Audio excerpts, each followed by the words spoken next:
It's Lee. It's Lee. Lee learns. Hi, everybody. Hope you're doing good, taking care of yourself, doing all that really cool stuff. All right. So this is Lee Learns, and of course, I'm Lee. Um, it is a pleasure to meet me, they say. All right. So, like, subscribe, share, leave a comment, do all those things. Don't forget to hit the notification bell, so you get all the updates.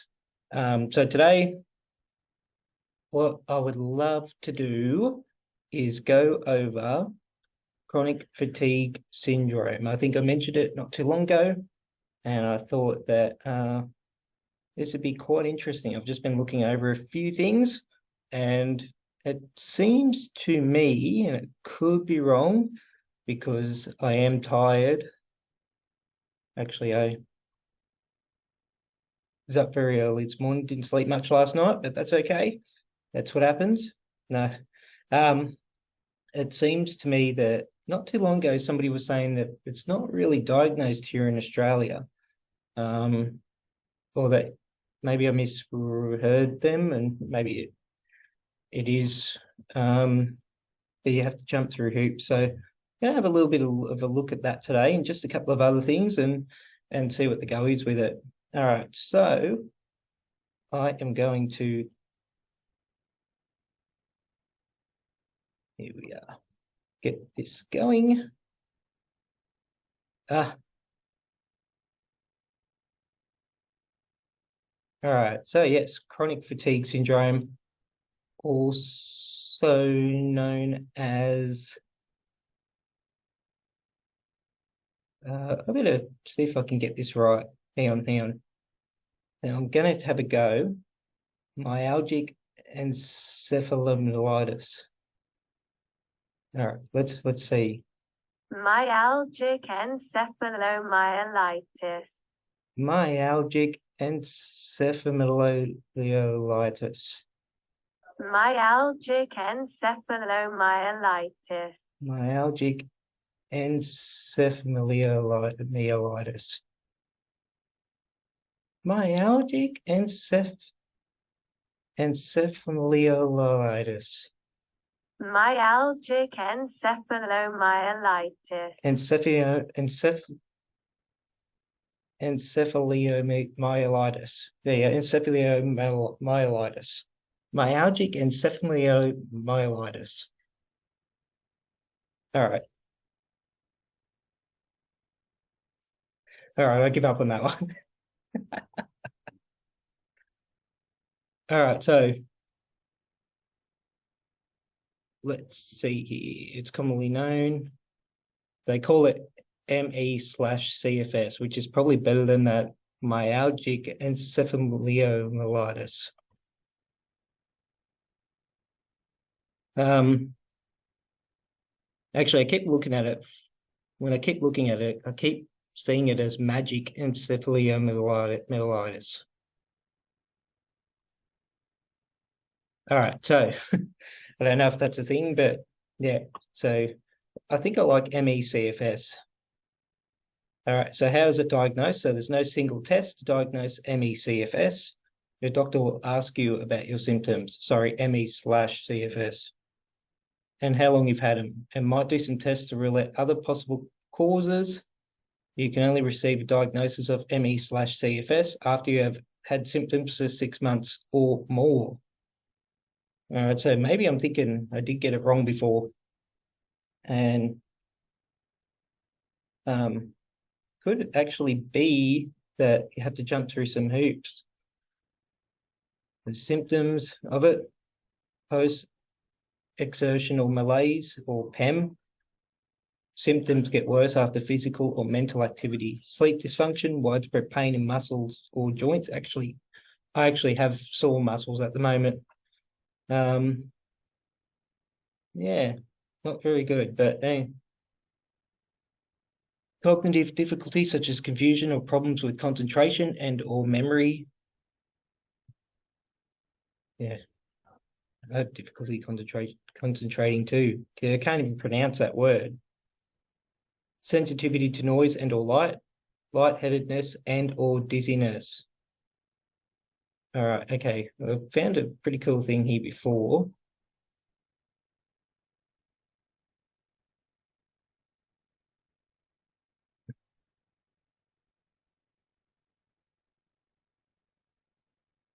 All right, so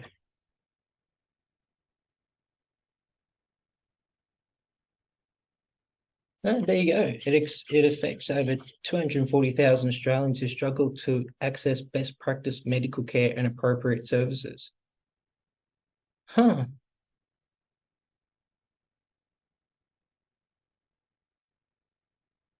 Geez, that's a lot.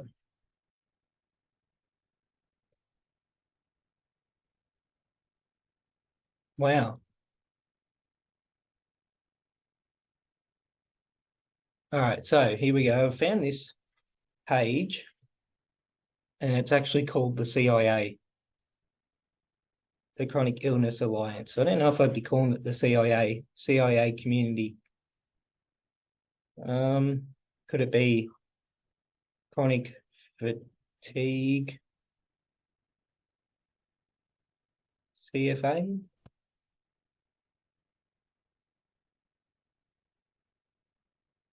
I don't know. I don't know about this CIA thing, but anyway, um,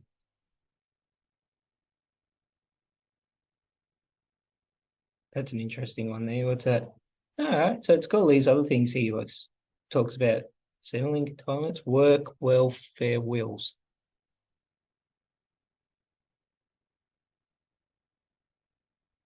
All right, so here we go. So complex illness that affects many parts of the body, particularly the nervous, immune, and endocrine hormonal systems. It can cause marked disruption to all aspects of a child's life. Every child is affected differently depending on their particular combination of symptoms and the overall severity of their condition. All right, so it seems like this page is more focused on children, I think, or is that just what I'm seeing here? Persistent or recurring unexplained fatigue that doesn't improve with rest, may be accompanied by debilitating weakness, heaviness, malaise, lightheadedness, or sleepiness. It's not like the tiredness that healthy people experience after strenuous exercise or a hard day's work. It is also not the chronic fatigue that many people with chronic illnesses experience. All right, so in terms of children, ME/CFS, fatigue reduces a child's activity levels by at least 50% and often more.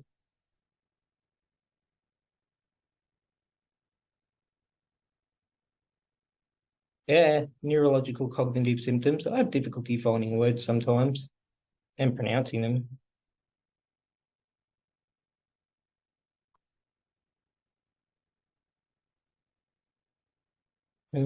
Difficulty with maths, yeah. Geez.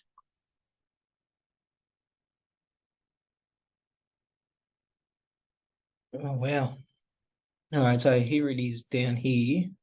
So there's no simple diagnostic test for MEC/CFS. The diagnosis is made only if the child has a specific combination of the symptoms discussed above, and comprehensive tests and investigation have shown that the child does not have any known illnesses associated with these symptoms. So I'm wondering if some doctors are like, yeah, no, don't really prescribe to it. Here we go. The Royal Australasian College of Physicians. Sounds very much like a very showy, what do you call it? Exuberant organization. Estimates that ME/CFS affects between 0.2 and 0.7 of the population.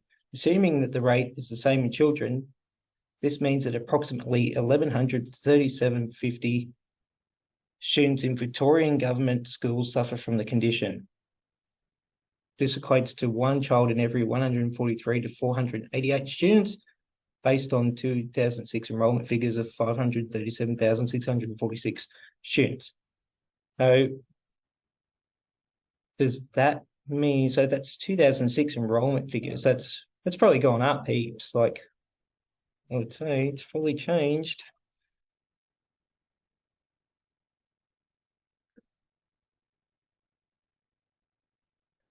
Geez.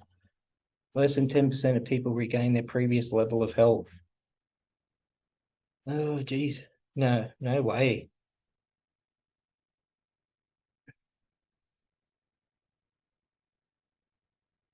Wow. Yeah, it's sort of crazy that in this day and age, we don't have a lot of things taken care of. Like there's a lot of things that we don't really, just got no cure for, or there's no real anything for. And when they sort of do, like my grandfather used to always say, if you can live, how do you put it? You can live 10 years, you'll live forever. Because everything was always like, if you see science, whenever we have something major in science, like a new diabetic drug or something like that, we need more funding. 10 years will be the go. That was his favorite, or one of his favorite sayings. Yeah, quite a few interesting sayings, though, I guess. Like, get stuffed. That was one of his favorites. Okay. What's this? So, geez, it's so varied, this thing. It's so crazy. Like sleep dysfunction, symptoms of autonomic nervous system dysfunction, symptoms of neuroendocrine system dysfunction, including fluctuating or low body temperature, feelings of feverishness, episodes of sweating, cold extremities, flushing,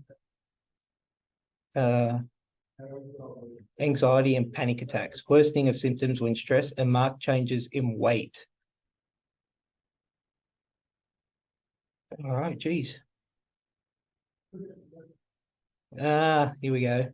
Thinking about Ross River, actually, because somebody was talking about it the other day. ME/CFS most commonly develops after an acute infection such as flu-like illness, an upper respiratory infection, glandular fever, or Ross River fever. Ross River fever. That doesn't sound like fun either. I think that's the one that you can have for years, but it can eventually go away, I think. Or it can lessen or something like that.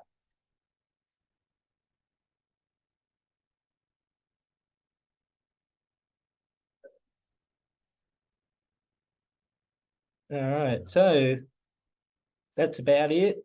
Let me know what you think about that. Have you had anything like that? Maybe you know somebody that's got chronic fatigue.